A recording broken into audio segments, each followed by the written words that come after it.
The Unity outrage goes from bad to worse. Starfield's first update is revealed and the new iPhone running AAA games. I'm Ash Dixon and this is Jinx News. After enraging basically all of their clients last week, Unity have tried to douse the flames and make a few clarifications. The problem is, it's done basically nothing to help.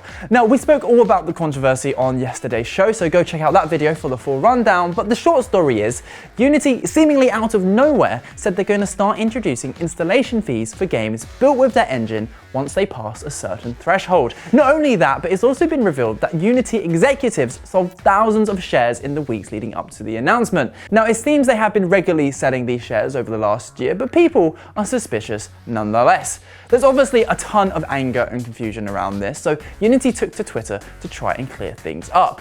They say that more than 90% of customers won't be affected by the new runtime fee, and that only new installations would count. They also attempted to clear up what exactly counts as a chargeable install, but the whole thing did nothing to calm down the situation. I think many people were expecting them to U-turn at this point, but no, after shooting themselves in the foot, they doubled down and shot the other foot too.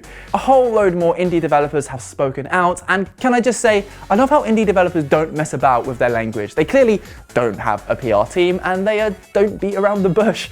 For example, the devs behind Gary's Mod and Rust titled their statement, "Unity can get f***ed." They've said, "Let me be clear, the cost isn't a big issue to us. If everything worked out, the tracking was flawless and it was 10p per sale, no biggie really. If that's what it costs, then that's what it costs. But that's not why we're furious. It hurts because we didn't agree to this. We have spent 10 years making Rust on Unity's engine, we've paid them every year, and now they've changed the rules. The trust is gone." Megacrit, the team behind Slay the Spire, has been just as vocal. They've spent the last 2 years making a new game and have said unless the changes are completely reverted, they will migrate their game to a new engine. They then signed off by saying, "We have never made a public statement before. This is how badly you f***ed up."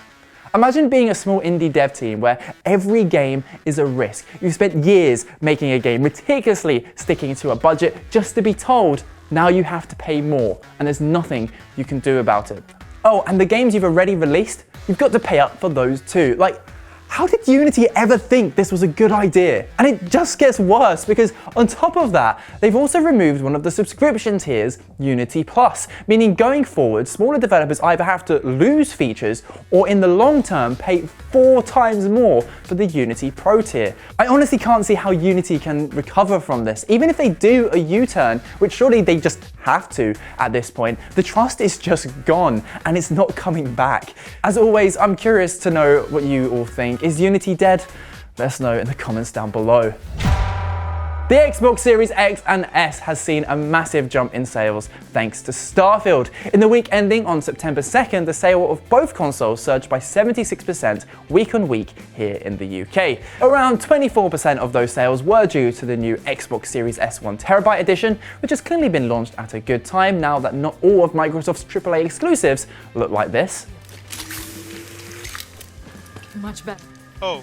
And this is clearly great news for Xbox, whose hardware sales have been rather lackluster compared to the PlayStation and Switch. And while Starfield launched back last week, we've now got word on what Bethesda has planned for its first update. Some of the main features include brightness and contrast controls, a HDR calibration menu, and an FOV slider. PC users with Nvidia cards will also be happy that DLSS support is coming. Meanwhile, 32:9 ultra-wide monitor support is coming for those who really want to feel immersed in their cockpits. And while these are all welcome additions, they do kind of feel like they should have been in the game at launch.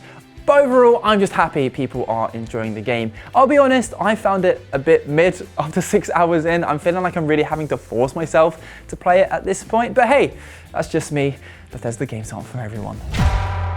Mortal Kombat 1 has entered early access and the reviews have started trickling in. And while it's still too early doors to get a full consensus, it's generally looking like NetherRealms have pulled off a game that MK fans will love. Narratively speaking, the game is a massive reset taking place in a fresh new universe, and that's always going to be exciting for fans of the lore. It's also being praised for its roster, full of classic fighters and some fan favourites making a return. Interestingly, when the roster originally leaked last week, it was thought there were 24 characters with 23 3 revealed and one mystery character that would have to be unlocked. Turns out that's not the case, and the greyed out space is just where the DLC characters will be added later down the line. Still, 23 fighters is nothing to sniff at. NetherRealm have also dropped a video showing off all of the game's fatalities in sweet 4K. And I'd like just to take a moment, because the predecessor of this show was shown on TV, meaning we couldn't show things like this. Or this. Or this.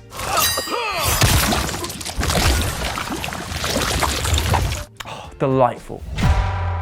Apple revealed their new iPhones earlier this week, and they're screaming and shouting about their gaming capabilities. They've shown off the iPhone 15 Pro playing modern AAA games like Death Stranding and the Resident Evil 4 remake, and Apple are touting the device as the next generation of mobile gaming.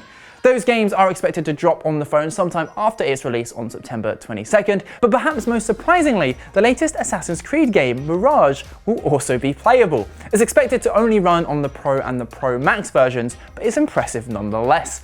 And believe it or not, Apple are also boasting that its devices can run hardware-accelerated ray tracing, a hugely demanding feature normally reserved for high-end gaming PCs. Now, we'll have to wait and see how well it actually runs, but it seems Apple are taking this whole gaming thing very seriously. Let us know what you think down below. Is this enough for you to make the switch to iPhone?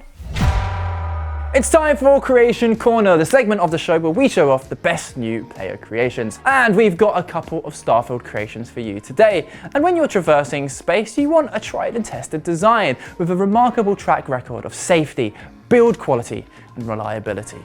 Which is why Reddit user Jethro Wilson has made a terrible mistake recreating the Titanic. You may be thinking, well, at least he'll be voyaging across the skies and not the seas. Well, sadly for him, space is filled with plenty of icebergs, some of which are traveling up to 130,000 kilometers an hour. So good luck to him. Meanwhile, Crisis has been building too, and he's ready to defend himself in space with his new gunship. And that's the end of the show. As always, a like and subscribe would be very much appreciated, and we'll see you tomorrow.